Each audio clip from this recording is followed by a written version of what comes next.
بسم الله الرحمن الرحيم. وبه قال حدثنا أحمد بن أشقاب قال حدثنا محمد بن فزيل عن عمارة بن القعقاع عن أبي زرعة عن أبي هريرة رضي الله تعالى عنه قال قال النبي صلى الله عليه وسلم كلمتان حبيبتان إلى الرحمن خفيفتان على اللسان ثقيلتان في الميزان سبحان الله وبحمده سبحان الله العظيم. بسم الله الرحمن الرحيم. الحمد لله نحمده ونستعينه ونستغفره ونؤمن به ونتوكل عليه ونعوذ بالله من شرور أنفسنا ومن سيئات أعمالنا. من يهده الله فلا مضل له ومن يضلله فلا هادي له. أما بعد، فإن أصدق الحديث كتاب الله وخير الهدي هدي محمد صلى الله عليه وسلم وخير الأمور عوازمها وشر الأمور محدثاتها وكل محدثة بدعة وكل بدعة ضلالة. أما بعد، وبالسند المتصل منا إلى الإمام الهمام حافظ الحجة أبو عبد الله محمد بن إسماعيل ابن إبراهيم ابن بردزبة الجعفي البخاري رحمه الله تعالى ونفعنا بعلومه آمين. قال: باب قول الله: ونزع الموازين القسط ليوم القيامة وأن أعمال بني آدم وقولهم يوزن. وقال مجاهد: القسطاس العدل بالرومية، ويقال القسط مصدر المقسط وهو العادل، وأما القاسط فهو الجائر. وبه قال حدثنا أحمد بن أشكاب قال حدثنا محمد بن فضيل عن عمارة بن قعقاع عن أبي زرعة عن أبي هريرة رضي الله تعالى عنه قال قال النبي صلى الله عليه وسلم: كلمتان حبيبتان إلى الرحمن خفيفتان على اللسان ثقيلتان في الميزان سبحان الله وبحمده سبحان الله العظيم.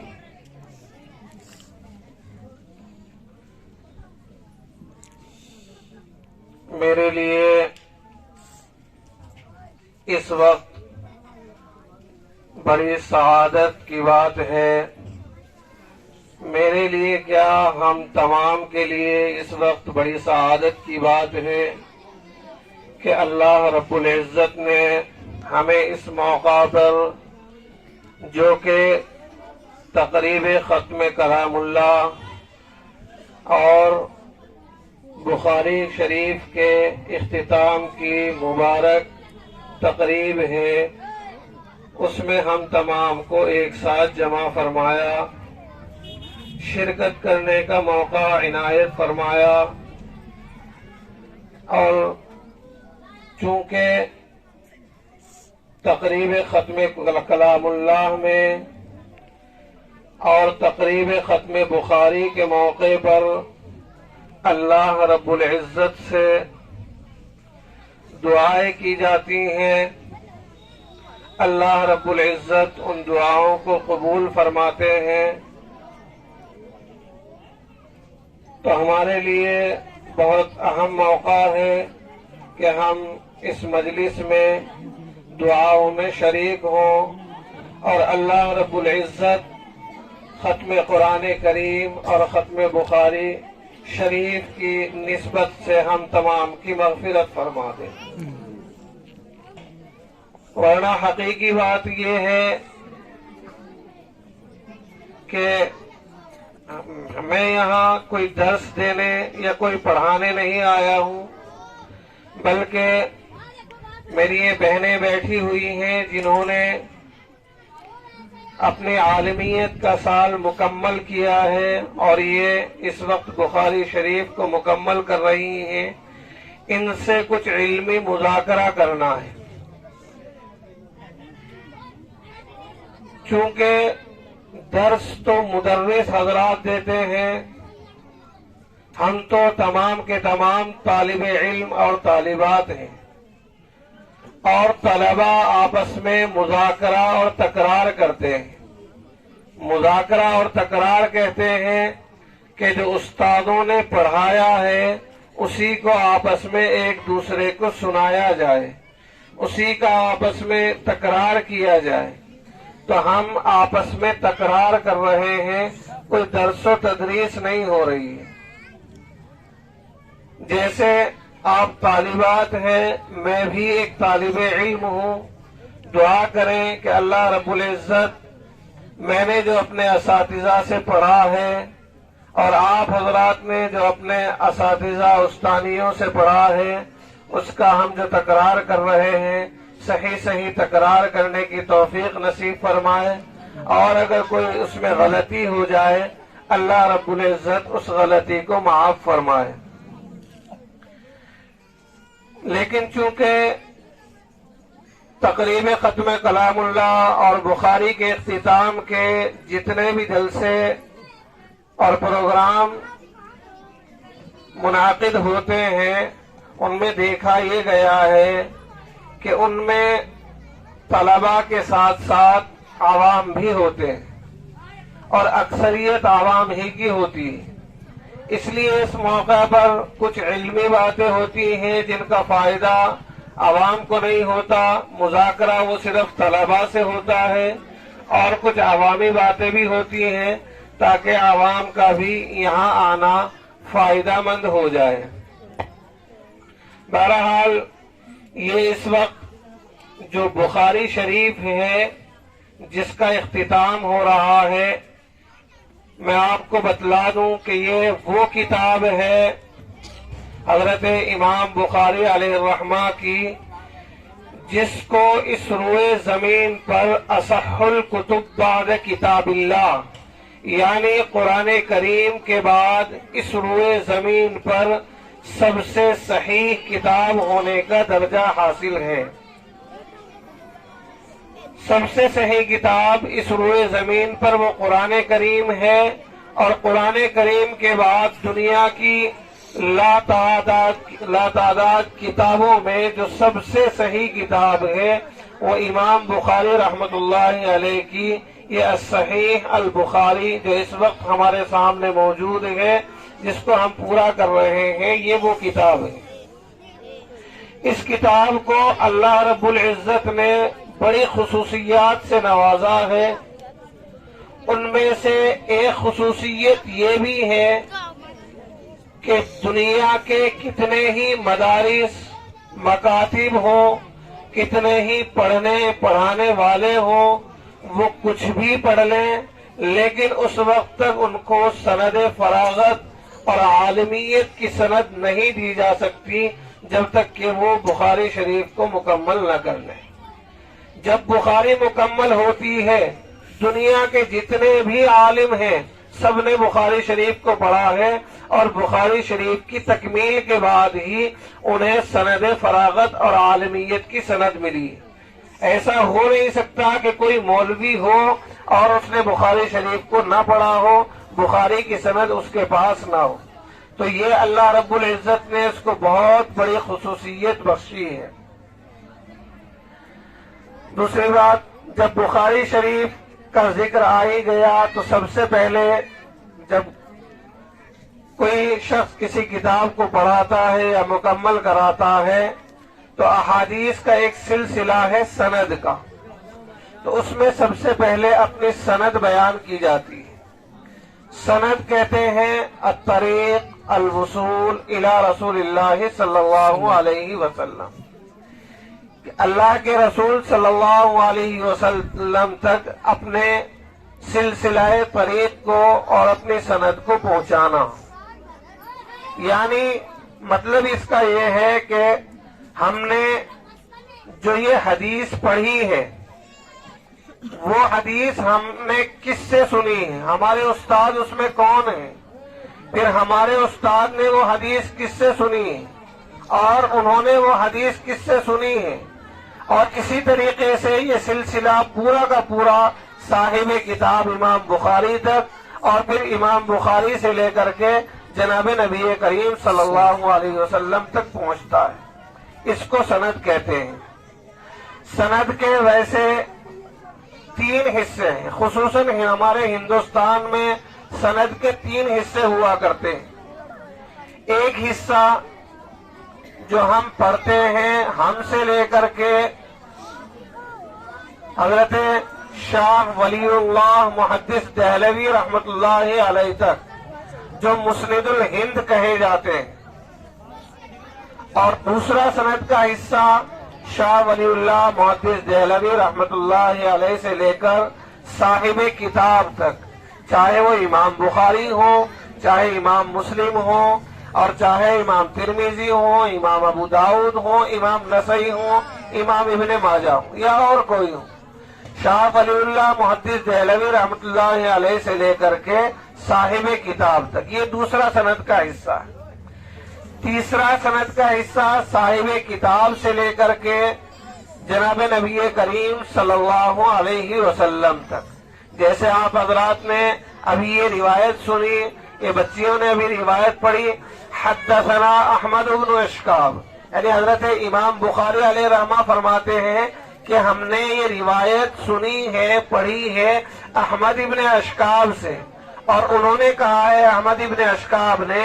حدثنا محمد ابن فضیل عن عمارہ، کہ ہم نے روایت محمد ابن فضیل سے، اور انہوں نے عمارہ ابن قعقاع سے، انہوں نے حضرت ابی زرعہ سے، اور ابی زرعہ نے حضرت ابو ہریرہ سے، اور حضرت ابو ہریرہ نے جناب نبی کریم صلی اللہ علیہ وسلم سے یہ روایت سنی۔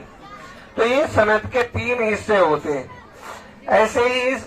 کتاب کے بھی جو ہے سند ہوتی ہے۔ جب آدمی کوئی کتاب پڑھاتا ہے، ہم کسی کتاب کو شروع کرتے ہیں یا کسی کتاب کا اختتام کرتے ہیں، تو ہم اپنی کتاب کی سند کو بیان کرتے ہیں کہ ہم نے یہ کتاب کس سے پڑھی ہے، انہوں نے یہ کتاب کس سے پڑھی ہے، انہوں نے یہ کتاب کس سے پڑھی ہے۔ اس سے ایک تسلسل قائم ہو جاتا ہے روایات کا اللہ کے رسول صلی اللہ علیہ وسلم تک۔ چنانچہ میں سب سے پہلے آپ حضرات کو اپنی سند بیان کر دوں۔ ہم نے بخاری شریف جو درایتاً پڑھی ہے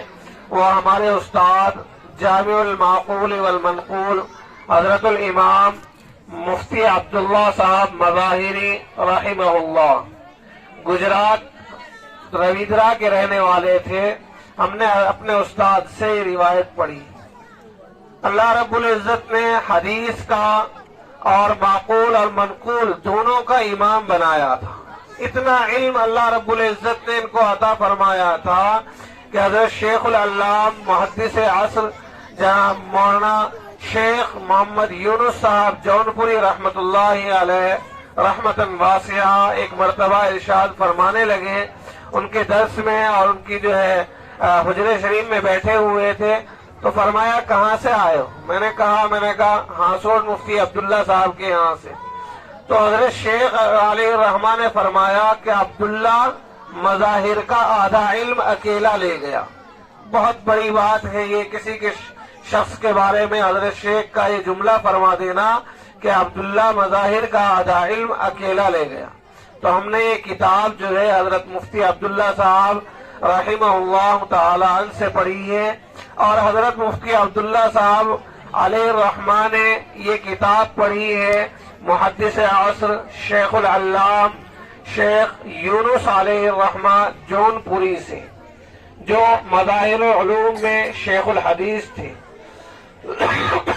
شیخ یونس علیہ الرحمہ یہ بھی بہت بڑے محدث گزرے ہیں، اور اللہ رب العزت نے ان کو ایسا لگتا ہے کہ صرف حدیث کی خدمت کے لیے ہی پیدا فرمایا تھا۔ شیخ علیہ الرحمہ احادیث میں اتنے بڑے امام گزرے ہیں کہ بڑے بڑے عرب لوگ اپنی سند کو متصل کرنے کے لیے حضرت امام کے پاس تشریف لایا کرتے تھے، اور حضرت پھر ان کو اپنی سند دیا کرتے تھے۔ یہ شیخ یونس علیہ الرحمہ تھے، لیکن یہ اللہ رب العزت نے ان کو اپنے پاس بلا لیا اور یہ اللہ کی رحمت میں چلے گئے، شیخ یونس علیہ الرحمہ۔ اور ان کا جو حدیث کا علم تھا وہ ان کے ساتھ ساتھ ان کے سینے میں محفوظ تھا، وہ ان کے ساتھ ساتھ ان کی قبر میں دفن ہو گیا۔ میری ماں بہنوں، اللہ کے رسول صلی اللہ علیہ وسلم نے فرمایا کہ قیامت کے دن اللہ رب العزت علم کو اٹھا لیں گے۔ فرمایا ان اللہ لا يقبض العلم انتقاضا ولكن يقبض العلم بقبض العلماء، کہ اللہ رب العزت قیامت سے پہلے علماؤں کو اٹھا لیں گے اور علم اس طریقے سے اٹھتا چلا جائے گا۔ اور آج یہی ہوتا جا رہا ہے کہ ہمارے بڑے بڑے علماء، صلحاء، فقہاء اس دنیا سے ایک کے بعد دیگرے جو ہے کوچ کر رہے ہیں اور جا رہے ہیں، اور علم دنیا سے اٹھتا چلا جا رہا ہے۔ لیکن ہمارے استاد مفتی عبداللہ صاحب مظاہری علیہ الرحمہ اس روایت پر ایک اشکال کیا کرتے تھے، ان اللہ لا يقبض العلم انتقاضا، کہ اللہ رب العزت علم کو ایک دم سے یوں ہی نہیں اٹھا لیں گے، ولیکن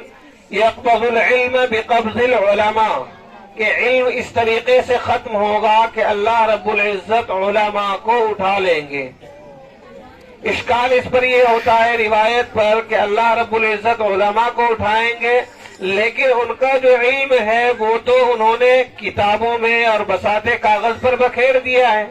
وہ تو انہوں نے کتابوں میں محفوظ کر دیا ہے۔ ارے حافظ ابن حجر عسقلانی علیہ الرحمہ اگر چلے گئے تو ان کی بخاری کی گراں قدر شرح فتح الباری ہمارے پاس موجود ہے۔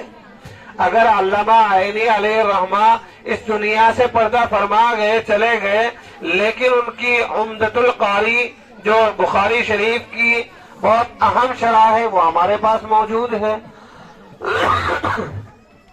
شیخ العلام شاہ ولی اللہ محدث دہلوی علیہ الرحمہ اگر اس دنیا سے چلے گئے تو آپ کی حجت اللہ البالغہ ہمارے پاس موجود ہے۔ تو علم کے علماء کے جانے سے علم کیسے مفقود ہو جائے گا، علم کیسے اٹھا لیا جائے گا؟ علماء اگر چلے گئے تو کوئی بات نہیں، لیکن انہوں نے اپنے سارے علوم کتابوں کے ذریعے، تصنیفات کے ذریعے، تالیفات کے ذریعے وہ تو ہم تک پہنچا دیے، تو علم کیسے اٹھا لیا جائے گا؟ اس کا جواب دیتے ہوئے استاد محترم فرماتے ہیں کہ علم اٹھانے کا مطلب یہ ہے کہ علماء کو اٹھا لیں گے، اور جو علماء ہمارے اس دنیا سے جا رہے ہیں،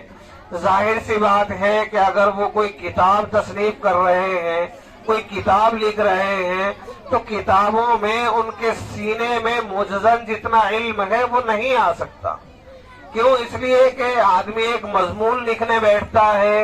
ایک مضمون لکھتا ہے۔ اگر آپ حدیث پر مضمون لکھنے بیٹھیں تو آپ حدیث کے بارے میں لکھتے چلے جائیں گے، فقہ پر کوئی مضمون لکھنے بیٹھیں فقہ پر آپ لکھتے چلے جائیں گے، پردے پر کوئی مضمون لکھنے بیٹھیں تو پردے پر آپ لکھتے چلے جائیں گے۔ تو ایسا تو نہیں کہ آپ اپنی تصنیف میں، اپنے مضمون میں جتنے علوم آپ کے سینے میں محفوظ ہیں وہ سارے کے سارے لکھ دیں، ایسا نہیں ہوا کرتا، بلکہ آدمی جس کے متعلق لکھنا چاہتا ہے اسی مضمون کے متعلق لکھنا چلا جاتا ہے۔ تو ان حضرات نے جو کتابیں لکھی ہیں تو جس مضمون کے متعلق انہوں نے لکھنا چاہا اس مضمون کے متعلق لکھ دیا، لیکن جو ان کے سینوں میں جتنے علوم بھرے پڑے تھے وہ سارے کے سارے علوم تو انہوں نے کتابوں میں نہیں لکھ دیے۔ ایک جواب تو یہ دیا۔ دوسرا جواب حضرت شیخ یونس علیہ الرحمہ جون پوری رحمت اللہ علیہ یہ دیتے ہیں کہ یہاں پر علماء سے علماء متقین مراد ہے، علماء سے علماء متقین مراد ہے، اور روایت کا مطلب یہ ہے کہ اللہ رب العزت متقین علماء کو اٹھا لیں گے، اور متقین علماء جب چلے جائیں گے تو ان کا جو تقوی ہے اور تقوی کے جو علوم ان کے ساتھ ہیں وہ تمام کے تمام ان کے ساتھ چلے جائیں گے۔ تقوی کے علوم، تقوی جو ہے وہ کوئی کتابوں میں لکھا نہیں جاتا، تقوی جو ہوتا ہے وہ کتابوں میں بیان نہیں کیا جاتا۔ تقوی ہا ہونا، تقوی یہاں دل میں ہوتا ہے، تقوی ایک ایسی چیز نہیں ہے کہ جس کو کسی کے سامنے نکال کر کے دکھا دیا جائے. تقویٰ تو اپنے دل کی کیفیت کا نام ہے. تو جو علماء یہ مراد ہیں وہ علماء متقین مراد ہیں. تو وہ چلے جائیں گے متقین علماء تو ان کے دلوں میں موجزن جو تقویٰ ہے وہ تمام کا تمام بھی ساتھ میں ہی چلا جائے گا. تو اس طریقے سے علم اٹھتا چلا جائے گا. اور یہ علامات قیامت میں سے ہے کہ قیامت کے قریب علم اٹھتا چلا جائے گا اور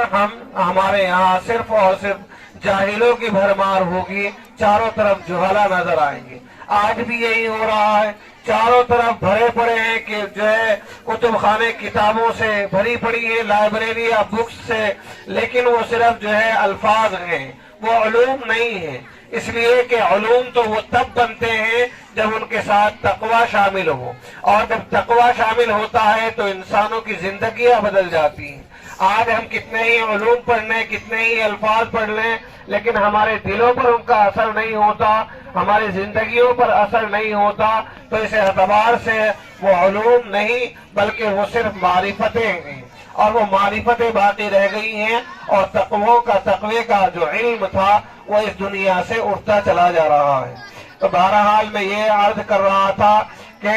ہم نے یہ کتاب پڑھی حضرت مفتی عبداللہ صاحب مظاہری سے. انہوں نے پڑھی ہے شیخ العلام شیخ یونس علیہ الرحمہ سے, اور شیخ یونس علیہ الرحمہ نے یہ کتاب پڑھی ہے شیخ زکریا علیہ الرحمہ کاندھلوی سے, اور انہوں نے پڑھی ہے حضرت مولانا خلیل احمد محدث سہارنپوری علیہ الرحمہ سے, جو صاحب بذل المجہود ہیں, جنہوں نے ابو داؤد شریف کی بہت گرا قدر ایک کتاب بذل المجہود کے نام سے عربی میں تصنیف فرمائی ہے. اور شاہ مولانا محمد خلیل محدث سہارنپوری رحمت اللہ علیہ نے یہ کتاب پڑھی ہے شاہ عبد القیوم بدھانوی رحمت اللہ علیہ سے, اور شاہ عبد القیوم بدھانوی علیہ الرحمہ نے یہ کتاب پڑھی ہے شاہ عبد الغنی مجددی علیہ الرحمہ سے, اور انہوں نے یہ کتاب پڑھی ہے شاہ اسحاق علیہ الرحمہ سے, اور شاہ اسحاق نے یہ کتاب پڑھی ہے شاہ عبد العزیز علیہ الرحمہ سے, اور شاہ عبد العزیز علیہ الرحمہ نے یہ کتاب بخاری شریف پڑھی ہے مسند الہند حضرت شاہ ولی اللہ محدث دہلوی علیہ الرحمہ سے. یہ سند کا ایک سلسلہ ہے اور سند کا ایک حصہ ہے. شاہ ولی اللہ محدث دہلوی علیہ الرحمہ ہمارے ہندوستان کے لیے مسند کی حیثیت رکھتے ہیں, کیونکہ ہندوستان میں جو علم حدیث آیا ہے وہ شاہ ولی اللہ محدث دہلوی علیہ الرحمہ کے ذریعے ہی آیا ہے. اس سے پہلے شاہ ولی اللہ محدث دہلوی علیہ الرحمہ سے بہت زمانے پہلے ہندوستان میں علم حدیث تھا, علم حدیث کا مرکز رہا ہے. علامہ طاہر پٹنی وغیرہ کے زمانے میں علم حدیث کا ہندوستان مرکز رہا ہے, لیکن پھر ایک زمانہ آیا کہ یہاں سے علوم ختم ہوتے چلے گئے اور علم حدیث ہندوستان سے کلی طور پر ختم ہو گیا. پھر ہمارے شاہ ولی اللہ محدث دہلوی علیہ الرحمہ یہ مکہ المکرمہ تشریف لے گئے, مدینہ المنورہ تشریف لے گئے, اور وہاں جا کر کے انہوں نے سیاہ ستہ پڑھی, حدیث کو دوسری کتابیں پڑھی, اور ان کتابوں کو لے کر اور حدیث کے علوم لے کر شاہ ولی اللہ محدث دہلوی علیہ الرحمہ یہ ہندوستان تشریف لائے, اور پھر ہندوستان میں انہوں نے حدیث کا درس دینا شروع کیا. اس طریقے سے یہ پھر علوم جو ہے علوم حدیث ہندوستان میں پھیلتے چلے گئے. گویا کہ آپ الفاظ دیگر یوں کہہ سکتے ہیں کہ ہندوستان میں علوم حدیث کی جو نشأت ثانیہ ہوئی وہ حضرت شاہ ولی اللہ محدث دہلوی علیہ الرحمہ کے ذریعے سے ہوئی ہے, ورنہ ہندوستان میں علوم بالکل ناپید اور ختم ہو گئے تھے. یہ شاہ ولی اللہ محدث دہلوی علیہ الرحمہ بہت بڑی شخصیت ہیں, اور ان کے بیٹے حضرت شاہ عبد العزیز جنہوں نے انہی شاہ عبداللہ محدث دہلوی علیہ الرحمہ سے پڑھا ہے, یہ بھی بہت بڑی شخصیت ہیں. شاہ ولی اللہ علیہ الرحمہ کی اگر آپ نے دیکھی ہو کتاب حجت اللہ البالغہ, ایک معرکۃ الآراء کتاب ہے. جتنے آج کل اسلام پہ اور جو ہے مسلمانوں پہ اشکالات ہوتے ہیں, ان اشکالات کی کوئی حیثیت نہیں. اگر آپ حجت اللہ البالغہ پڑھ لیں گے، ہمارے بزرگوں کی اور ہمارے مصنفین کی کتابیں پڑھیں گے، تو یہ تمام کے تمام اشکالات ویسے ہی دھواں دھواں ہو کر رہ جائیں گے۔ شاہ ولی اللہ محدث دہلوی علیہ الرحمہ کی گراں قدر کتاب جو حجت اللہ البالغہ ہے، اس میں شاہ ولی اللہ محدث دہلوی علیہ الرحمہ نے لکھا ہے کہ یہ کتاب ملہم من اللہ ہے، کہ یہ کتاب میں نے بذات خود نہیں لکھی، اللہ رب العزت کی طرف سے اس کتاب کا مجھے الہام ہوا ہے، اور یہ ملہم من اللہ کتاب ہے، الہام کے ذریعے مجھ سے یہ کتاب لکھوائی گئی۔ ان کے بیٹے شاہ عبدالعزیز رحمۃ اللہ علیہ ہیں۔ شاہ عبدالعزیز اور شاہ ولی اللہ محدث دہلوی علیہ الرحمہ کے ایک شاگرد شاہ عبدالحلیم صاحب علیہ الرحمہ فرماتے ہیں کہ میں نے 22 سال تک حضرت شاہ ولی اللہ محدث دہلوی علیہ الرحمہ کے پاس علوم حاصل کی، اور 22 سال کے بعد میں حضرت شاہ عبدالعزیز ان کے جو بیٹے تھے ان کے درس میں بیٹھا، اور تقریباً 1 ہفتہ بیٹھا۔ کہتے ہیں کہ شاہ عبدالعزیز نے 1 ہفتے میں مجھے وہ سارے علوم پڑھا دیے جو میں نے حضرت شاہ ولی اللہ علیہ الرحمہ کے درس میں 22 سال میں حاصل کیے تھے۔ دیکھیے، آپ سوچ سکتے ہیں کہ کتنے بڑے بڑے محدثین، کتنے بڑے بڑے علماء فقہا اللہ رب العزت نے ہمیں عطا فرمائے ہیں، جن کی وجہ سے اللہ رب العزت نے یہ علوم سینہ بسینہ منتقل کرتے ہوئے ہم تک پہنچائے۔ یہاں سے پھر شاہ ولی اللہ محدث دہلوی علیہ الرحمہ تک سند سے لے کر کے جو ہے صاحب کتاب تک سند کا دوسرا حصہ ہے، جو تمام کی تمام سندیں چھپی ہوئی ہیں، اور اس سے لے کر کے اللہ کے رسول صلی اللہ علیہ وسلم تک سند کا جو حصہ ہے وہ تو ساری کتابوں میں مرقوم ہے، لکھا ہوا ہے۔ یہ حضرت امام بخاری علیہ الرحمہ بڑے پائے درجے کے بزرگ ہیں، اور ان کو اللہ رب العزت نے بڑی خصوصیت بخشی ہے۔ علماء نے لکھا ہے، محدثین نے لکھا ہے کہ دنیا میں جہاں بھی علم حدیث کا تذکرہ ہوگا، اگر اس کے علم حدیث کے تذکرے میں امام بخاری علیہ الرحمہ کا تذکرہ نہ ہو تو وہ علم حدیث کا تذکرہ ہی ادھورا رہ جاتا ہے۔ اور ان کو بچپن میں ہی احادیث کا بہت شوق و ذوق ہو گیا تھا۔ وجہ اس کی یہ تھی کہ ایک مرتبہ حضرت جناب نبی کریم صلی اللہ علیہ وسلم نے حضرت سلمان فارسی رضی اللہ عنہ کے پشت پر ہاتھ مار کر فرمایا تھا کہ سلمان، آپ کی اولادوں میں ایسے لوگ پیدا ہوں گے کہ اگر ثریا ستارے پر بھی علوم ہوں گے تو وہ ثریا ستارے پر سے بھی علوم کو توڑ کر کے لے آئیں گے۔ اور حضرت امام بخاری علیہ الرحمہ یہ حضرت سلمان فارسی علیہ الرحمہ رضی اللہ تعالیٰ عنہ کی نسل سے ہے۔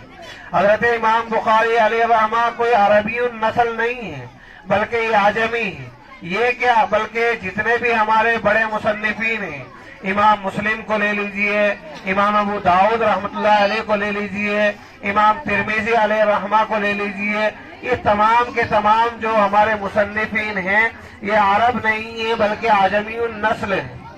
امام بخاری رحمہ اللہ، ان کا نام محمد تھا، اور ان کے والد کا نام اسماعیل تھا، اور ان کے دادا کا نام ابراہیم، اور چوتھی پشت میں ان کے پردادا سکر دادا ان کا نام بردزبہ تھا۔ بردزبہ کے بارے میں لکھا ہے محدثین کرام نے کہ یہ آتش پرست تھے، یہ آگ کی پوجا کیا کرتے تھے، یہ آتش پرست تھے، مسلمان نہیں تھے۔ اور حضرت سلمان فارسی رضی اللہ تعالیٰ عنہ بھی پہلے آتش پرست تھے، آگ کی پوجا کیا کرتے تھے۔ پھر یہ حضرت سلمان فارسی رضی اللہ تعالیٰ عنہ عیسائی ہو گئے، اور عیسائی ہونے کے بعد پھر اللہ رب العزت نے ان کو جناب نبی کریم صلی اللہ علیہ وسلم کی خدمت میں بھیجا، اور ان کو صحابیت سے سرفراز فرمایا، یہ مسلمان ہو گئے۔ تو حضرت سلمان فارسی یہ بھی عجمی تھے، اور حضرت امام بخاری علیہ رحمہ یہ بھی انہی کی نسل میں سے ہیں، لہذا یہ بھی عجمی ہیں، یہ عربی نسل نہیں ہے۔ حضرت امام بخاری علیہ رحمہ ان کا نام محمد ہے، ان کے ابا کا نام اسماعیل اور ان کے دادا کا نام ابراہیم ہے۔ ان کے جو بڑے دادا تھے حضرت ابراہیم، ان کے دادا تھے ابراہیم، انہوں نے ان کے جو والد تھے اسماعیل، ان کا نام بہت سوچ سمجھ کر رکھا تھا، اور حضرت اسماعیل سیدنا حضرت ابراہیم علیہ السلام کے جو بیٹے تھے ان کے نام پر ان کا نام حضرت اسماعیل رکھا تھا۔ اور پھر انہوں نے اسماعیل نے اپنے بیٹے یعنی حضرت امام بخاری کا نام محمد رکھا تھا، اور یہ جناب نبی کریم صلی اللہ علیہ وسلم کے نام پر آپ کا نام محمد رکھا تھا، کیونکہ ناموں کا اثر بھی زندگیوں میں پڑتا ہے۔ جیسے ہم بچوں کے نام رکھتے ہیں ویسے ہی ان کی زندگیوں پر اثر پڑتا ہے۔ میری مائیں بہنیں یہاں بیٹھی ہوئی ہیں، ذرا غور سے سنیں کہ ہم اپنے بچوں کا نام رکھتے ہیں، حدیث شریف میں آتا ہے کہ والدین، بچوں کا بھی والدین پر حق ہے، جیسے بچوں پر والدین کا حق ہے ایسے ہی بچوں کا بھی حق ہے والدین پر۔ لہذا جب ان کے یہاں کوئی بچہ پیدا ہو تو ان کو چاہیے کہ بہت غور و خوض کر کے اور بہت چھان بین کر کے ان کا اچھا نام رکھیں، کیونکہ نام جو رکھتے ہیں ہم اس کا اثر جو ہے ان کی زندگیوں پر پڑتا ہے، نام کے اثرات ہوتے ہیں، حدیث شریف میں آتا ہے۔ چنانچہ جناب نبی کریم صلی اللہ علیہ وسلم نے بہت سارے صحابیوں کے اور صحابیات کے نام بدلے۔ خود حضرت زینب رضی اللہ تعالیٰ عنہ جو امہات المؤمنین میں سے ہیں، میری اور آپ تمام حضرات کی ماں ہیں، ان کا نام برہ تھا۔ انہوں نے بچیوں نے، جو ہماری بہنیں بیٹھی ہوئی ہیں، انہوں نے حدیث میں پڑھا ہوگا کہ ان کا نام برہ تھا، اور برہ کہتے ہیں بہت زیادہ نیکی کرنے والی کو۔ تو اللہ کے رسول صلی اللہ علیہ وسلم نے ان کا نام بدل کر کے زینب رکھا، کیونکہ اللہ کے رسول صلی اللہ علیہ وسلم نے اس لیے رکھا زینب، ورنہ برہ نام ٹھیک ہے، نیکی کرنے والی، اور اس کا معنی بھی اچھا ہے، لیکن اللہ کے رسول اس بات کو پسند نہیں فرماتے تھے کہ میں گھر میں آ کر معلوم کروں کہ برہ کہاں ہے، نیکی کہاں ہے، تو یہاں سے کوئی کہہ دے کہ چلی گئی، برہ چلی گئی، تو گویا کہ گھر میں سے نیکی چلی گئی، تو یہ بدفعلی ہو جائے گی۔ تو اللہ کے رسول صلی اللہ علیہ وسلم نے ان کا نام بدل کر کے زینب رکھا۔ ایسے ہی حضرت فاطمہ رضی اللہ تعالی عنہا جو سیدۃ النساء ہیں اور جناب نبی کریم صلی اللہ علیہ وسلم کی لخت جگر ہیں، ان کی جو شادی ہوئی حضرت علی رضی اللہ تعالیٰ عنہ سے، تو ان سے ان کے یہاں جو بیٹا تولد ہوا تو حضرت علی رضی اللہ تعالیٰ عنہ نے ان کا نام حرب رکھا۔ حرب کے معنی آتے ہیں جنگ و جدال کے، لڑائی کے۔ تو حضرت علی رضی اللہ تعالیٰ عنہ جناب نبی کریم صلی اللہ علیہ وسلم کے پاس تشریف لائے، آپ نے دریافت کیا کہ بچہ ہوا ہے، اس کا نام کیا رکھا؟ تو انہوں نے بتایا کہ حرب۔ اللہ کے رسول صلی اللہ علیہ وسلم نے فرمایا کہ نہیں، اچھا نام نہیں ہے حرب، جنگ و جدال کو کہتے ہیں، لڑائی کو کہتے ہیں حرب، آپ ان کا نام حسن رکھیے۔ چنانچہ انہوں نے ان کا نام حسن رکھا۔ پھر دوسرے بیٹے پیدا ہوئے کچھ دنوں کے بعد، پھر اللہ کے رسول کی خدمت میں حاضر ہوئے، پوچھا کیا نام رکھا؟ انہوں نے حضرت علی رضی اللہ تعالیٰ نے فرمایا کہ میں نے ان کا نام حرب رکھا۔ حرب، وہی حرب جو پہلے رکھا تھا۔ اللہ کے رسول صلی اللہ علیہ وسلم نے فرمایا کہ نہیں، اچھا نام نہیں ہے، ان کا نام بدل کر کے حسین رکھیے۔ چنانچہ ان کا نام بدل کر کے حسین رکھ دیا گیا۔ کچھ دن کے بعد ایک تیسرے بیٹے پیدا ہوئے حضرت فاطمہ رضی اللہ تعالیٰ عنہ کے یہاں۔ حضرت علی رضی اللہ تعالیٰ عنہ سے معلوم کیا گیا کہ آپ نے ان کا کیا نام رکھا؟ تو انہوں نے فرمایا کہ میں نے ان کا نام حرب رکھا ہے۔ اللہ کے رسول صلی اللہ علیہ وسلم نے فرمایا کہ نہیں، ان کا نام محسن رکھیے۔ چنانچہ بدل کر کے ان کا نام محسن رکھا۔ حضرت علی رضی اللہ تعالیٰ عنہ بار بار اپنے بچوں کا نام حرب اس لیے رکھ رہے تھے چونکہ ان کو معلوم تھا کہ نام کا جو ہے اثر جو ہے زندگیوں پر پڑتا ہے، اور اس وقت چونکہ جنگ و جدال ہو رہے تھے، کفار و مشرکین کی اور مسلمانوں کی جنگیں ہو رہی تھی، تو آپ یہ چاہتے تھے کہ میرا بیٹا مجاہد پیدا ہو، جنگجو پیدا ہو جو کفار کے دانت کو کھٹا کرے، تو اس لیے یہ بار بار حرب ان کا نام رکھتے تھے۔ اللہ کے رسول صلی اللہ علیہ وسلم نے فرمایا کہ حرب، جنگ و جدال، لڑائی یہ اچھی چیزیں نہیں ہیں، اس لیے آپ اپنے بیٹے کا نام حسن رکھیے، حسین رکھیے اور محسن رکھیے۔ جو تیسرے بیٹے تھے محسن، ان کا بچپن میں ہی انتقال ہو گیا تھا۔ حسن اور حسین یہ باقی رہے، اور ان کو آپ جانتے ہیں کہ یہ کہاں تک رہے اور کب ان کی شہادت ہوئی، بہت مشہور واقعہ ہے، واقعہ سنانے میں بہت وقت لگ جائے گا۔ بہرحال میں یہ عرض کر رہا تھا کہ امام بخاری رحمت اللہ علیہ کا نام محمد ہے، ان کے والد گرامی نے ان کا نام محمد رکھا۔ ان کے والد یہ بھی حضرت امام بخاری کی طرح بہت بڑے محدث تھے، بہت بڑے اللہ والے تھے، بہت بڑے بزرگ تھے، بہت بڑے متقی اور پرہیزگار تھے، لیکن اللہ رب العزت جس کو چاہے وہ شہرت عطا فرما دے اور جس کو چاہے وہ شہرت نہ عطا فرمائے۔ ذالک فضل اللہ یؤتیہ من یشاء، یہ تو اللہ رب العزت کی تقسیم ہے کہ ایک گھر میں 2 بھائی رہتے ہیں، 3 بھائی رہتے ہیں، 4 رہتے ہیں، ایک کو بہت بڑا مالدار کر دیتا ہے اور دوسرا روڈ پر جو ہے ریڑھی لگاتا ہے، تیسرا کسی کے یہاں مزدوری کرتا ہے۔ 2-4 بھائی ہیں، ایک کو اللہ رب العزت عالم بنا دیتا ہے، متقی پرہیزگار بنا دیتا ہے، دنیا اس کے پیچھے پیچھے پھرتی ہے، اور دوسرا ہے اس کو شرابی کبابی بنا دیتا ہے۔ ایک جو ہے 2 آدمی ہیں، باپ کو اللہ رب العزت نبی بنا دیتا ہے اور بیٹے کو اللہ رب العزت کافر بنا دیتا ہے۔ ذالک فضل اللہ یؤتیہ من یشاء، اللہ رب العزت سے کوئی پوچھنے والا نہیں، ہمیں اللہ رب العزت سے اس کا شکر ادا کرتے رہنا چاہیے کہ اللہ رب العزت نے ہمیں مسلمان بنا کر پیدا کیا، ہمیں ایمان والوں کے گھر میں پیدا کیا ہے اور ہمیں وراثت میں ایمان عطا فرمایا ہے، ورنہ اگر اللہ رب العزت آج ہم میری مائیں بہنیں یہاں بیٹھی ہوئی ہیں اور میرے بھائی بیٹھے ہوئے ہیں، ہمیں کسی کافر مشرک کے گھر میں پیدا کر دیتا تو کیا ہم اللہ رب العزت کا جا کر کے گریبان پکڑتے کہ اللہ ہمیں کافر کے گھر میں کیوں پیدا کیا؟ جتنے کافر مشرک ہیں کیا وہ اللہ رب العزت سے اشکال کریں گے کہ ہمیں کفار میں کیوں پیدا کیا؟ کسی کو اشکال کا کوئی حق نہیں۔ اللہ رب العزت جس کو جہاں چاہے پیدا کر دے، یہ اللہ کا احسان ہے، اور ہم پوری زندگی اگر اس کی عبادت کرتے رہیں، ایک لمحہ بھی اور نظر بھر بھی ہم اس کی عبادت سے نہ پھرے، تب بھی ہم اس احسان کا شکریہ ادا نہیں کر سکتے کہ اس نے بنا مانگے ہمیں ایمان عطا فرمایا، اسلام عطا فرمایا، ہمیں مسلمان والدین دیے، مسلمان بہن بھائی دیے، ورنہ آج نہ معلوم کون سے مندر ہوتا اور ہم وہاں جا کر کے ماتھا ٹیکتے ہوئے ہوتے، کون سا مندر ہوتا جہاں ہم گھنٹے بجاتے ہوئے ہوتے۔ اللہ رب العزت کا شکر ادا کرتے رہنا چاہیے۔ بہرحال امام بخاری رحمۃ اللہ علیہ کے جو والد گرامی تھے وہ بہت بڑے اللہ والے تھے، لیکن اللہ رب العزت نے شہرت اور یہ کام جو حدیث کا لینا تھا یہ امام بخاری سے لینا تھا، اس لیے ان کے والد سے یہ کام نہیں لیا بلکہ ان سے یہ کام لیا ہے۔ امام بخاری علیہ رحمہ کے جو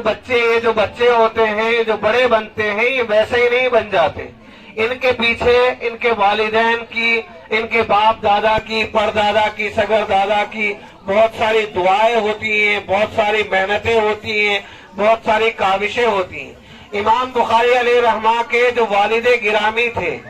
انہوں نے فرمایا، امام بخاری کے والد نے، کہ میں یعنی جب وہ مرے، جس وقت ان کا انتقال کا وقت آیا، ان کے مرنے کا وقت آیا، تو انہوں نے جو اپنا ترکہ چھوڑا، اپنا مال و دولت چھوڑا، وہ تقریباً 30,000 دراہم تھے۔ 30,000 دراہم یہ بہت بڑی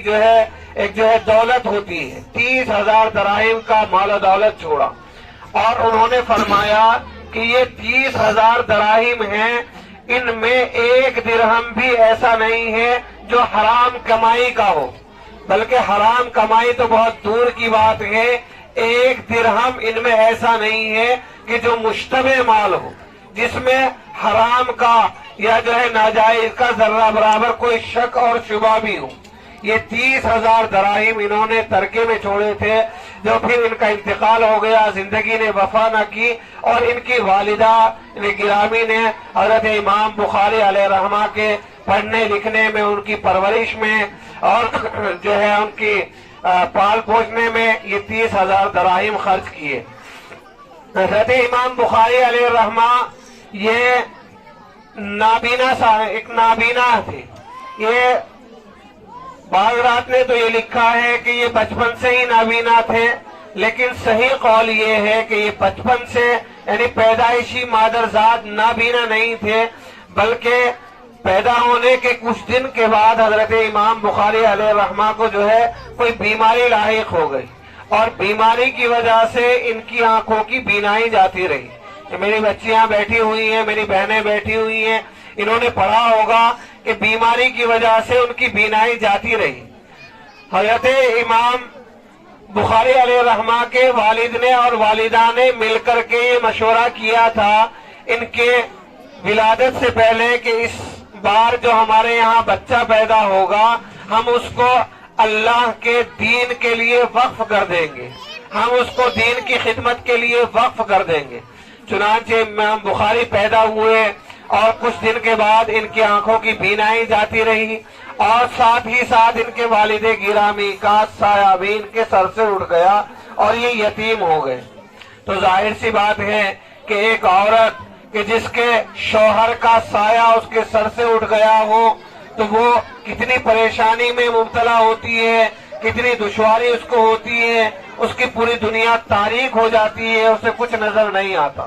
وہ اتنی پریشانی میں تھی، اتنی دشواریوں میں تھی کہ پھر ان کے جو ہے بچے کی بینائی چلی گئی، ان کی جو ہے آنکھوں کی روشنی ختم ہو گئی۔ تو ان کی والدہ بیچاری بہت زیادہ پریشان ہوئی، بہت پریشانی میں رہنے لگی، لیکن انہوں نے ہمت نہیں ہاری۔ لا تقنطوا من رحمت اللہ، اللہ کی رحمت سے وہ مایوس نہیں ہوئی۔ ہمیں اللہ کی رحمت سے مایوس نہیں ہونا چاہیے، کتنے بھی حالات آ جائیں، کتنی پریشانیاں آ جائیں، لیکن اللہ کی رحمت سے مایوس نہیں ہونا چاہیے۔ اس وقت ہندوستان پہ کیا حالات آئے ہوئے ہیں، اور ہمارے جو ہے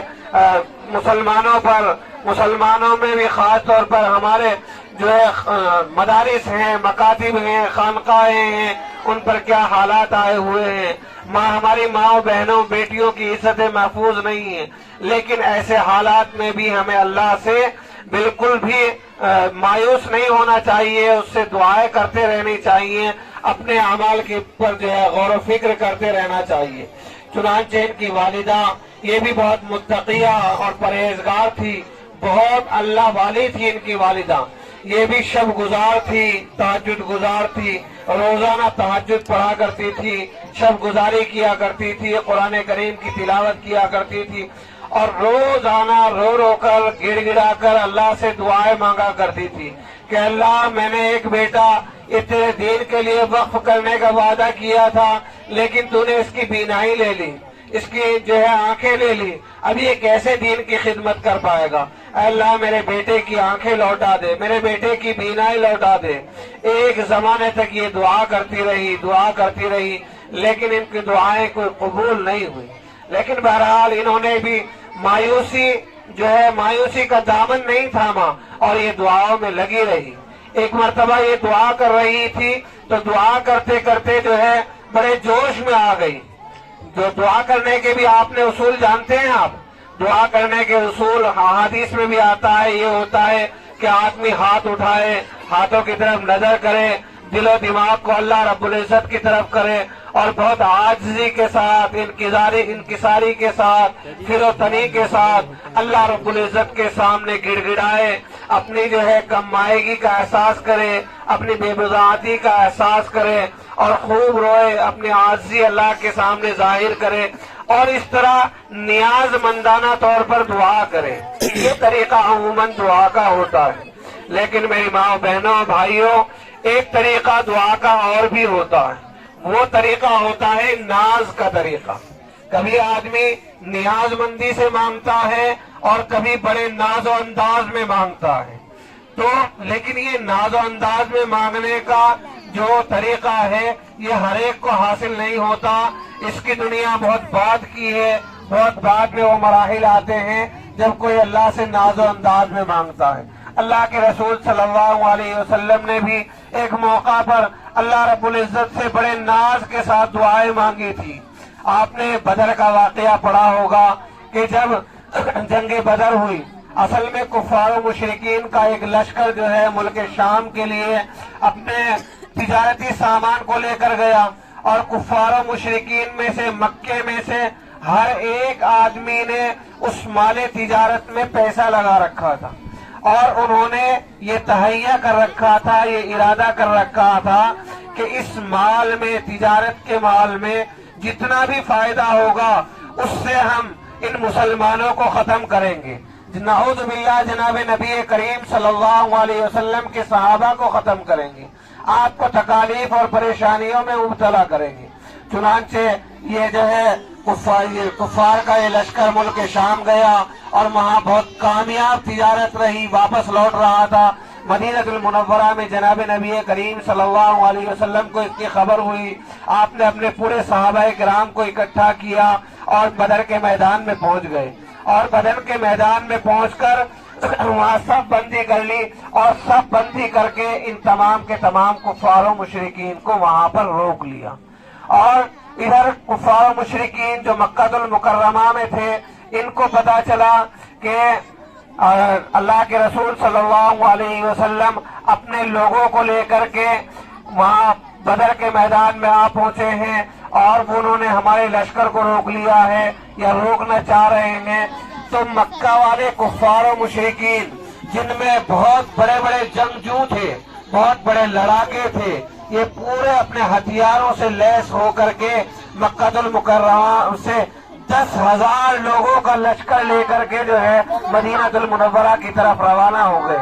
اور یہ بھی ان کی آپس میں جا کر کے جو ہے نا بدر میں مٹبھیڑ ہو گئی. یہ 10,000 ایک طرف 10,000 کا لشکر اور ایک طرف 313 کا لشکر. جو 313 صحابہ کرام وہ بھی بالکل نہتے، کسی کے پاس تلوار ہے تو کسی کے پاس تلوار نہیں ہے، کسی کے پاس کمان ہے تو تیر نہیں ہے، اور اکثر ان میں نہتے. اور ایسی حالت میں 1,000 کے ایسے لشکر سے جن میں بہت اڑیل جوان، بہت بڑے جنگجو. جنگ بدر کا واقعہ بہت مشہور ہے، آپ حضرات نے سنا بھی ہوگا، پڑھا بھی ہوگا. اللہ کے رسول صلی اللہ علیہ وسلم نے اپنی صف بندی کی، اور صف بندی کے بعد میرے اور آپ کے آقا جناب نبی کریم صلی اللہ علیہ وسلم سجدے میں پڑ گئے،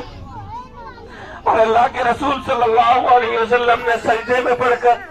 اللہ رب العزت سے درخواست کی کہ اے ربا، یہ 313 کا لشکر ہے اور یہ میری پوری زندگی کی محنت ہے، اور سامنے 1,000 کا لشکر ہے. اگر یہ 313 کا لشکر آج اس میدان میں کام آ گیا اور یہ تمام کے تمام شہید ہو گئے، تو اے میرے ربا، اے پروردگار عالم، اس دنیا میں قیامت تک کوئی تیرا نام لینے والا نہیں رہے گا، تیری عبادت کرنے والا نہیں رہے گا، کوئی تجھے پہچاننے والا نہیں رہے گا. اے اللہ، تو رحم فرما، کرم فرما، اور ان 313 لشکر میں اللہ رب العزت تو اپنے فرشتوں کی مدد فرما، اپنے فرشتوں سے ان کی مدد فرما. یہ ناز بڑی دعا تھی. اللہ کے رسول صلی اللہ علیہ وسلم سجدے میں پڑے ہوئے ہیں. حضرت ابو بکر آپ کو اٹھا رہے ہیں کہ اللہ کے رسول بس اٹھ جائیے، بس اٹھ جائیے. لیکن اللہ کے رسول نے اس وقت جو جملہ کہا وہ تاریخ نے رقم کیا ہے. اللہ کے رسول نے فرمایا کہ مجھے اپنا فرض پورا کر لینے دیجئے، میں اپنا فرض پورا کر رہا ہوں، آگے اللہ کی مرضی ہے. اگر اس کو اپنا نام دنیا میں باقی رکھنا ہوگا، اسے اپنی عبادت کروانی ہوگی، وہ آج اللہ ہماری مدد کرے گا. چنانچہ اللہ کے رسول صلی اللہ علیہ وسلم نے بڑے ناز بڑے انداز میں اللہ رب العزت سے مانگا، اور اللہ رب العزت نے آپ کی دعا قبول فرمائی. چنانچہ جنگ بدر میں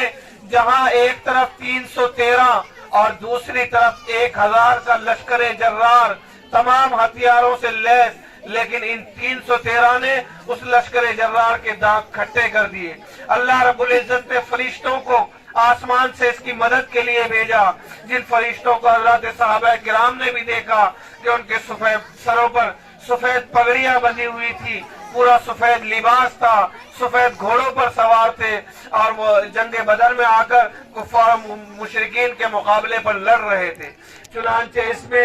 70 کفار و مشرکین قید، یعنی 70 کفار و مشرکین واصل جہنم ہوئے اور 70 گوئی قید کر کے لایا گیا۔ اور مسلمانوں میں سے جبکہ 313 تھے لیکن صرف 14 آدمی شہید ہوئے۔ وہ 14 قبریں آج بھی جنگ بدر میں موجود ہیں۔ اللہ آپ کو عمرے کی سعادت نصیب کرے، اللہ آپ کو حج کی سعادت نصیب کرے، ہم تمام کو بار بار جانے کی وہاں حاضری کی توفیق دے۔ آپ بدر کے میدان میں جائیں گے تو ان صحابہ کرام کی، ان شہداء کی بدر میں آج بھی قبریں موجود ہیں۔ آپ وہاں کھڑے ہو کر ذرا سا احساس کریں گے تو آپ کو احساس ہوگا کہ ان میں سے کیسی خوشبوئیں پھوٹتی ہیں، ان میں سے کیسی خوشبوئیں آ رہی ہیں ان قبروں۔ آج 1400-1500 سال گزر گئے، لیکن آج بھی آپ وہاں کھڑے ہوں گے تو وہاں آپ کو ایک خوشبو محسوس ہوگی، شہداء کے بدن سے خوشبو آتی ہے۔ اللہ رب العزت کی طرف سے یہ ان کو انعام ہوتا ہے۔ چنانچہ 70 کفار مشرکین کو واصل جہنم کر دیا گیا اور 70 کو قید کر لیا گیا۔ ان میں اللہ کے رسول صلی اللہ علیہ وسلم کے چچا حضرت عباس رضی اللہ تعالیٰ عنہ بھی تھے۔ حضرت عباس جو بعد میں ایمان لے آئے، ان کو بھی قید کیا گیا۔ ان کو معلوم کیا، دریافت کیا گیا ان سے کہ آپ کو کس نے قید کیا۔ ایک صحابی بہت دبلے پتلے سے کھڑے ہوئے، ایک صاحب وہ کہنے لگے کہ ان کو میں نے قید کیا ہے، لیکن حضرت عباس رضی اللہ تعالیٰ نے فرمایا اللہ کے رسول مجھے اس آدمی نے قید نہیں کیا، مجھے تو ایک ایسے شخص نے قید کیا ہے کہ جس کے سر پر امامہ بندھا ہوا تھا اور سفید امامہ تھا، سفید پگڑی تھی، اور اس کے ساتھ ساتھ جو ہے سفید لباس تھا، اور ایسے ہی سفید گھوڑے پر وہ تشریف فرما تھے، انہوں نے مجھے قید کیا ہے۔ چنانچہ اللہ کے رسول سے یہ وہی اللہ کے رسول صلی اللہ علیہ وسلم نے فرمایا کہ وہ تو جبرائیل تھے، یعنی حضرت جبرائیل علیہ السلام بھی جنگ بدر میں اللہ کے رسول صلی اللہ علیہ وسلم کے ساتھ شریک رہے، اور انہوں نے بھی جنگ بدر میں مسلمانوں کا ساتھ دیا اور ان کے ساتھ جو ہے یہ لڑائی لڑی۔ تو اللہ کے رسول صلی اللہ علیہ وسلم کی دعائیں ایسی تھی کہ اللہ تبارک و تعالیٰ سے ناز سے دعائیں کی تو اللہ نے دعاؤں کو قبول فرمایا۔ میں یہ عرض کر رہا تھا کہ حضرت امام بخاری نابینا تھے، ان کی والدہ روتی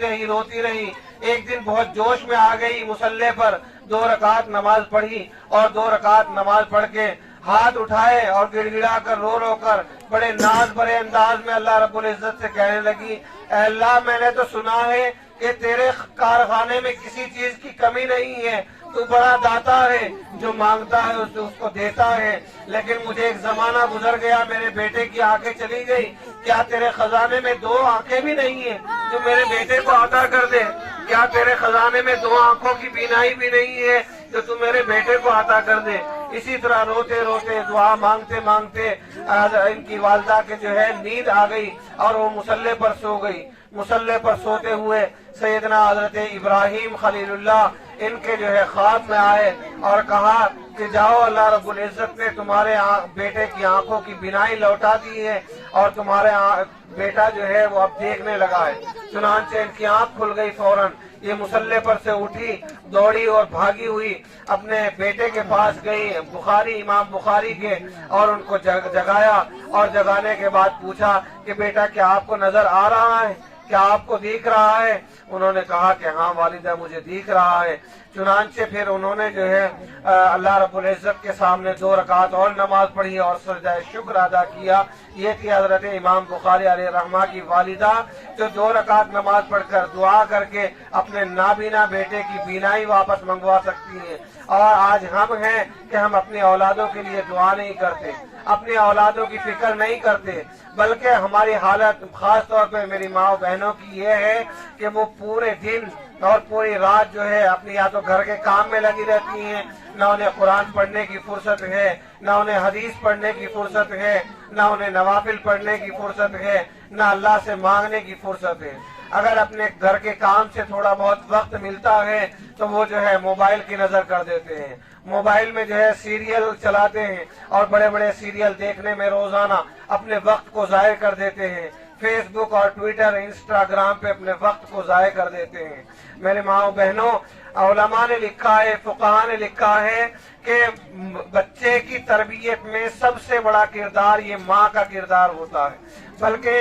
پیدا ہونے کے بعد نہیں بلکہ پیدا ہونے سے پہلے ہی جب حمل ماں کے پیٹ میں آتا ہے، جب نطفہ ماں کے پیٹ میں آتا ہے، اسی وقت سے ماں کی تربیت شروع ہو جاتی ہے۔ بچہ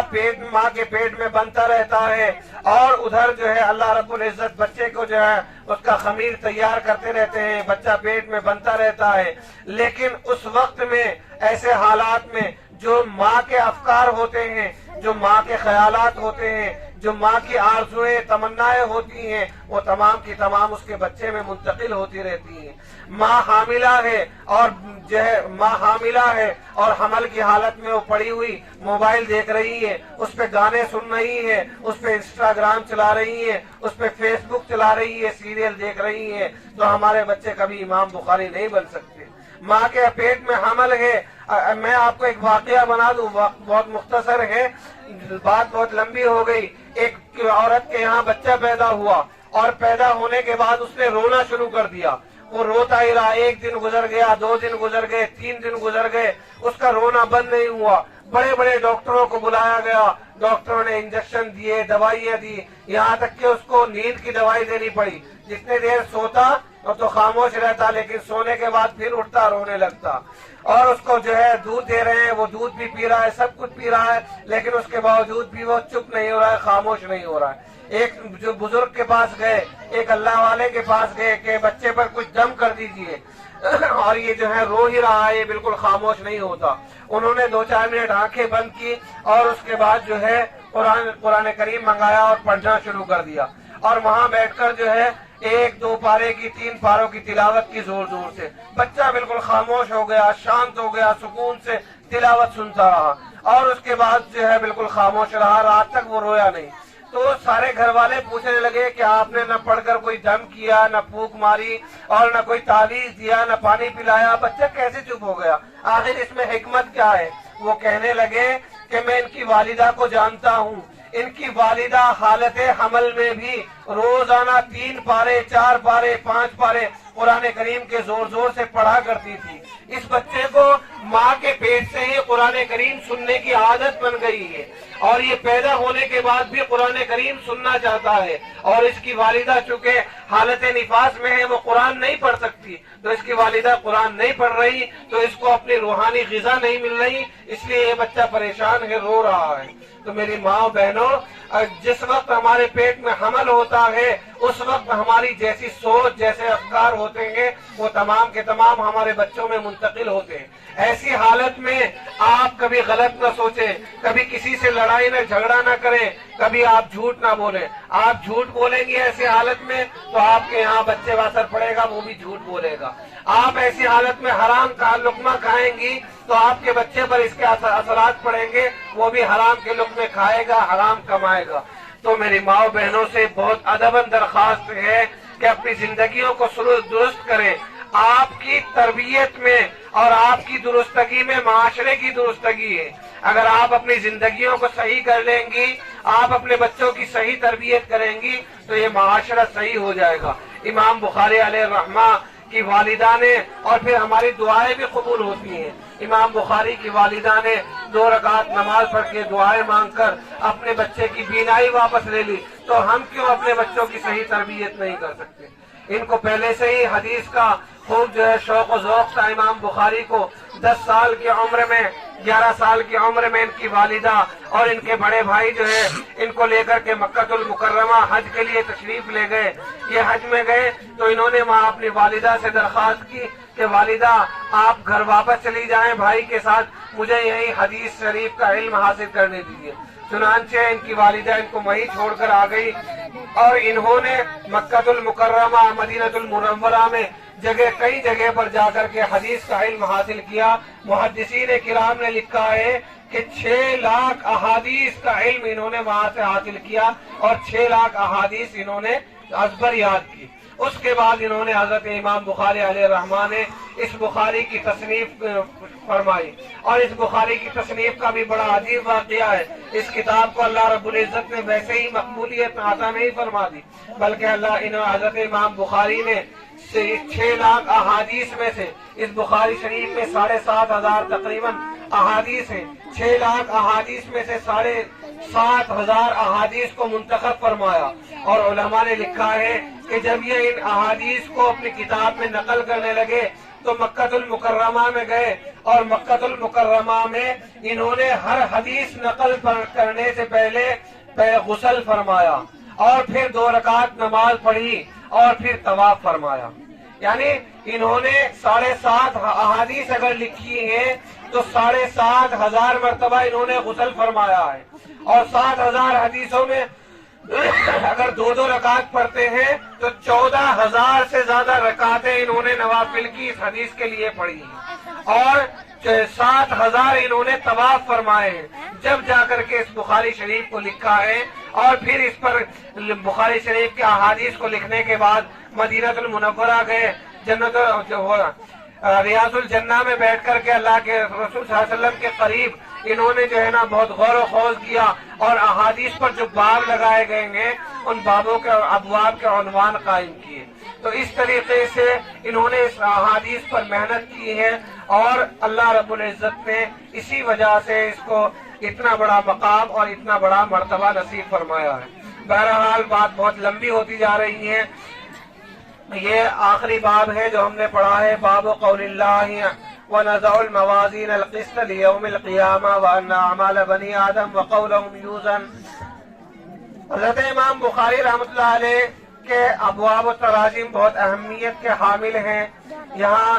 حضرت امام بخاری جب کوئی باب قائم کرتے ہیں تو یا تو اس میں دعویٰ کرتے ہیں، اور پھر آخر میں اس کی دلیل یعنی روایت میں اس کی دلیل بیان کرتے ہیں، یا جو عنوان قائم کرتے ہیں تو اس میں کوئی دلیل بیان کرتے ہیں، اور پھر جو ہے روایت میں اس کا دعویٰ بیان کرتے ہیں۔ تو یہاں پر امام بخاری علیہ الرحمہ نے وَنَضَعُ الْمَوَازِينَ الْقِسْطَ لِيَوْمِ الْقِيَامَةِ اس میں ایک دعویٰ کیا ہے۔ دراصل اس زمانے میں جو ہے معتزلہ کا بہت عروج تھا، اور معتزلہ کا بہت جو ہے چاروں طرف شہرا تھا۔ معتزلہ کا عقیدہ یہ تھا کہ یہ جو آیت کریمہ ہے وَنَضَعُ الْمَوَازِينَ الْقِسْطَ لِيَوْمِ الْقِيَامَةِ کہ اللہ رب العزت قیامت کے دن میزان قائم کریں گے، ترازو قائم کیا جائے گا، اعمال کو تولا جائے گا۔ تو معتزلہ یہ کہتے تھے کہ اس کہنے کا مطلب یہ ہے کہ اللہ آخرت میں ترازو قائم کریں گے، اعمال کو تولا جائے گا، مطلب یہ ہے کہ اعمال کی جزا اور سزا دیں گے۔ اور یہ حقیقی مطلب نہیں ہے کہ حقیقی طور پر کوئی ترازو ہوگا، اس میں ایک طرف اعمال اچھے رکھے جائیں گے، ایک طرف گناہوں کو رکھا جائے گا، اور پھر ان کو تولا جائے گا۔ جس کا پلڑا بھاری ہوگا اعمال کا وہ جنت میں جائے گا، جس کا اڑ جائے گا وہ جہنم میں جائے گا۔ اس کی کوئی حقیقت نہیں، بلکہ مطلب یہ ہے کہ اس وقت جو ہے اللہ رب العزت نیک اعمال والوں کو جنت عطا کر دیں گے، اور برے اعمال والوں کو جہنم میں بھیج دیں گے۔ لیکن ہمارے حضرت امام بخاری علیہ الرحمہ نے یہ دعویٰ بیان کیا وَنَضَعُ الْمَوَازِينَ الْقِسْطَ لِيَوْمِ الْقِيَامَةِ کہ اللہ رب العزت قیامت میں میزان عدل قائم کریں گے، ایک ترازو قائم کیا جائے گا جس میں عدل و انصاف ہوگا، اور پورے عدل و انصاف کے ساتھ جس کے گناہ زیادہ ہوں گے اس کو جہنم میں بھیج دیا جائے گا، جس کے اعمال اچھے زیادہ ہوں گے اس کو جنت میں بھیج دیا جائے گا۔ تو ان کی معتزلہ کی تردید کے لیے یہ باب قائم کیا، اور پھر باب قائم کرنے کے بعد روایت لائے۔ وبه قال حدثنا احمد بن اشکا وقال حدثنا محمد بن فضیل عن عمار بن قعقاع عن ابي زرعه عن ابي هريره رضي الله تعالى عنه قال قال النبي صلى الله عليه وسلم كلمتان حبيبتان الى الرحمن خفيفتان على اللسان ثقيلتان في الميزان کہ 2 کلمے ایسے ہیں جو رحمان کو بہت پسندیدہ ہیں، جو زبان پر بہت ہلکے پھلکے ہیں، لیکن میزان میں ترازو میں جب اعمال تولے جائیں گے اور جو ہے میزان عدل قائم کیا جائے گا، ایک طرف گناہ ہوں گے، ایک طرف جو ہے اچھے اعمال ہوں گے، اس ترازو میں ان الفاظ کا بہت زیادہ وزن ہوگا۔ ثقیلتان فی المیزان، وہ جو دعویٰ کیا تھا اس کی دلیل یہاں پر بیان فرمائی، اور وہ دو جملے یہ ہیں سبحان اللہ و بحمدہ سبحان اللہ العظیم۔ زور سے ایک مرتبہ سب کے سب جتنے بھی بیٹھے ہوئے ہیں 3 مرتبہ پڑھیں سبحان اللہ و بحمدہ، زور سے سبحان اللہ العظیم سبحان اللہ و بحمدہ سبحان اللہ العظیم سبحان اللہ و بحمدہ سبحان اللہ العظیم۔ یہ وہ 2 کلمے ہیں کہ اللہ رب العزت جب میزان عدل قائم کریں گے تو اس وقت جہاں ایک طرف گناہ رکھے ہوئے ہوں گے پلڑے میں، اور ایک طرف ثواب رکھے ہوئے اعمال اور نیک اچھے اعمال اور ثواب رکھا ہوا ہوگا، تو اس پلڑے میں جس نے ان جملوں کا ورد کیا ہوگا سبحان اللہ و بحمدہ سبحان اللہ العظیم، ان جملوں کا جنہوں نے ورد کیا ہوگا، ان کو بہت زیادہ پڑھا ہوگا اخلاص کے ساتھ، تو اللہ رب العزت اس کے ایک پلڑے میں اعمال کے پلڑے میں ان کو رکھیں گے اور وہ پلڑا بھاری ہوتا چلا جائے گا۔ یہ دعوے کے ساتھ امام بخاری علیہ الرحمہ نے اپنی دلیل بیان فرمائی۔ یہ ہمارے امام بخاری علیہ الرحمہ کی بخاری شریف تھی، جو آج یہ ہماری بچیاں جو ہے ہماری بہنیں اس کو پورا کر رہی ہیں اور یہ عالمات بن رہی ہیں۔ اب ان کی ذمہ داری ہے کہ یہ انہوں نے جو پڑھا ہے وہ اپنے خاندانوں میں، اپنے گھرانوں میں، اپنے معاشرے میں تمام لوگوں تک پہنچائیں۔ آج اس وقت جو ہے بہت زیادہ ذمہ داری جہاں مردوں کی ذمہ داری ہے وہاں عورتوں کی بھی ذمہ داری ہے، کیونکہ فساد اور اس وقت جو ہے ارتداد جو سب سے زیادہ پھیل رہا ہے وہ ہماری ماں اور بہنوں میں پھیل رہا ہے، ہماری عورتوں میں پھیل رہا ہے۔ ہمارے وہ والدین جو اپنی بیٹیوں کو اپنے سروں کا تاج سمجھتے ہیں اور اپنی پوری زندگی اپنی بیٹیوں پر نچھاور کرتے ہیں اور ان کی ہاں میں ہاں رکھتے ہیں اور ان کی ایک ایک درخواست پر اپنی جانوں کو قربان کرنے کے لیے تیار ہو جاتے ہیں، آج انہیں وہی بیٹیاں آج اپنے ماں باپ کی عزتوں کو نیلام کر رہی ہیں اور ان کے والدین ان کے سامنے ہاتھ جوڑ رہے ہیں، لیکن وہ باز آنے کو تیار نہیں ہیں۔ سب سے بڑی وجہ یہ ہے کہ ہمارے بہنوں اور بچیوں اور بیٹیوں کے عقیدے خراب ہو گئے، انہیں اسلام میں اور کفر میں کوئی فرق ہی معلوم نہیں رہا۔ حالانکہ حیا جو ہے یہ انسان کی اور خاص طور پر عورت کی ایک خصوصیت ہے۔ عورت کی انسان اپنی تمام چیزیں دوسروں کو دے سکتا ہے، لیکن جو اس کی خصوصیت ہوتی ہے خصوصیت کبھی اس شے سے جدا نہیں ہو سکتی، اور حیا جو ہے یہ عورت کی خصوصیت ہے، تو اس کو تو کبھی جدا ہونا ہی نہیں چاہیے۔ آپ نے اس وقت کا واقعہ پڑھا ہوگا جب ہندوستان پاکستان جو ہے یہ ایک تھے اور ان کو الگ منقسم کیا گیا، تقسیم ہوئے، اس وقت جو ہے اب بلا مبالغہ مجھے کہنے میں کوئی مبالغہ نہیں ہو رہا ہے، راجستھان سے لے کر کشمیر تک نہ معلوم کتنے کنویں تھے جو میری بہنوں اور بیٹیوں اور ماؤں نے صرف اپنی عزت بچانے کے لیے بھر دیے تھے، لیکن آج انہی ماں اور بہنوں اور بیٹیوں کی بچیاں انہی کی عزتوں کو نیلام کر رہی ہیں اور انہی کی عزتوں کو داؤ پر لگا رہی ہیں۔ اس لیے میری ماں بہنوں اور میری چھوٹی چھوٹی معصوم پیاری بچیوں، آپ سے درخواست ہے کہ اپنی تربیت بھی صحیح کریں، اور جو ہماری بچیاں پڑھ کر فارغ ہو رہی ہیں ان سے بھی درخواست ہے کہ اپنے معاشرے میں، اپنے